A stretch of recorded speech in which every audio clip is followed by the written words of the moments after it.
నువ్వే జేజమ్మవి కదమ్మా. ఆగాగమ్మా, చెప్పమ్మా. నువ్వే జేజమ్మవి కదమ్మా. నువ్వు పశుపతివు కదమ్మా. నేనా? మీరే అమ్మా. అరుంధదమ్మవి నువ్వే కదమ్మా. మితాళుడివి నువ్వే కదమ్మా. పిచ్చిదనగా చేయకండి. మీరు ఆల్రెడీ అదే అమ్మా. నేను జయజమ్మని కాదు. మీరు పశుపతి అమ్మా. నువ్వు జేజమావు కాకపోతే నీ మీద అడిగే కక్ష ఎందుకు? ఎందుకంటే వాడు జూనియర్ సాయి పల్లవిని లవ్ చేస్తున్నాడు. ఎందుకు? ఎందుకంటే నువ్వు ముందు వీడియోలో పెళ్లి చేసుకోవడానికి అడిగావు కదా. ఎందుకు? నువ్వే పెళ్లి కోసం అడిగావు కాబట్టి. నువ్వే జేజమ్మావి కాబట్టి.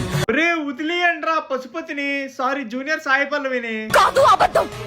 అవును నిజం. జేజమ్మా చెప్పు. నేను జయజమ్మని కాదంటే వినిపించుకోరే. ఎక్స్ప్రెషనా? షాకా?